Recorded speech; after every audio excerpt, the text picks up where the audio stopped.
دنیا پہ یہ قانون مروج رہا ہے کہ نظر منظر کی تعریف کرتی، ناظر منظر کو بیان کرتا ہے۔ آپ جاتے ہیں شمالی علاقہ جات میں تو واپس آ کے خود بتاتے ہیں نا کیا کوساروں کا منظر تھا، مرغزار، لالہ زار، جوئے بار، وہاں کے کوساروں پہ جمی ہوئی برف کا منظر، پھوٹتے جھرنے، بہتی ہوئی ندیاں، آنکھ بچھائے ہوئے زمین پہ جھیلوں کے منظر، اڑتے ہوئے پرندے اور خوشنوا وادیاں اور خوش کن منظر۔ آپ کی طبیعت سرشار ہوتی ہے، واپس آ کے بیان کرتے ہیں کیا یار منظر تھا، کیا خوبصورت رنگ تھا، کیا جمال بکھرا ہوا تھا مٹی کے اوپر، کیسے قدرت کی نقاشی اور صنائی کے نمونے تھے۔ اور آپ جب بھی کوئی منظر دیکھتے ہیں، یہ منظر تو چلو کوساروں کا منظر ہے، اللہ آپ کو جلد منظر نصیب کرے کہ گنبد رسول سامنے ہو، روضہ اقدس سامنے ہو، تو واپس جب آتے ہیں تو سننے کے لیے کان بیتاب ہوتا ہے اور آپ کی زبان بولنے کے لیے بیتاب ہوتی ہے۔ اور کوئی پوچھے کہ جناب مدینہ شریف کی سناؤ تو آپ کہتے ہیں مدینہ تو مدینہ ہی ہے۔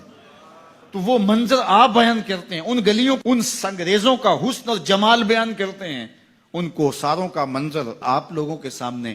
کبھی کعبۃ اللہ کا منظر رکھ رہے ہوتے ہیں، مہکتا پھول خانہ کعبہ ہے، مہکتا پھول خانہ کعبہ، اور اس کی چاروں جانب تتلیاں ہیں، وہ طواف کا منظر آپ بیان کرتے ہیں۔ تو جب کوئی نظر منظر دیکھتی ہے تو پھر ناظر منظر کی تعریف کرتا ہے۔ آدم علیہ السلام سے لے کے آج تک یہی قانون رہا کہ ہمیشہ نظر نے منظر کی تعریف کی، لیکن معراج کی شب پہلی بار ایسا ہوا جب نگاہ مصطفیٰ نے اس منظر کو دیکھا، جمال خدا کو دیکھا، تو منظر بول کے کہنے لگا ما زاغ البصر وما طغی، کیسی آنکھ ہے، نہ چندیاتی ہے نہ حد سے بڑھتی ہے۔ یہ پہلی مرتبہ منظر نے نظر کی تعریف کی ہے۔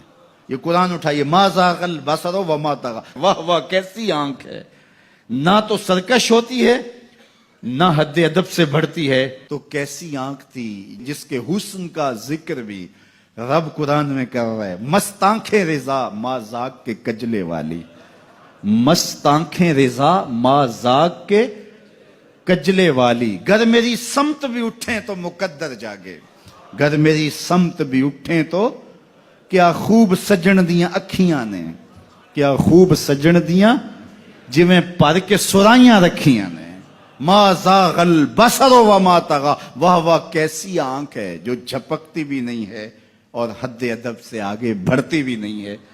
اچھا میں آپ سے پوچھتا ہوں کہ آپ جب خواب دیکھتے ہیں آپ کی آنکھیں کھلی ہوتی ہیں یا بند ہوتی ہیں؟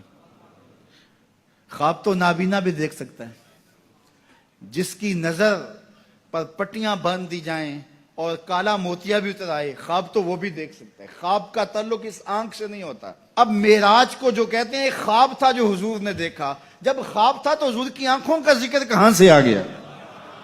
واہ واہ کیسی آنکھ ہے، نہ جھپکتی ہے نہ حد سے آگے گزرتی ہے۔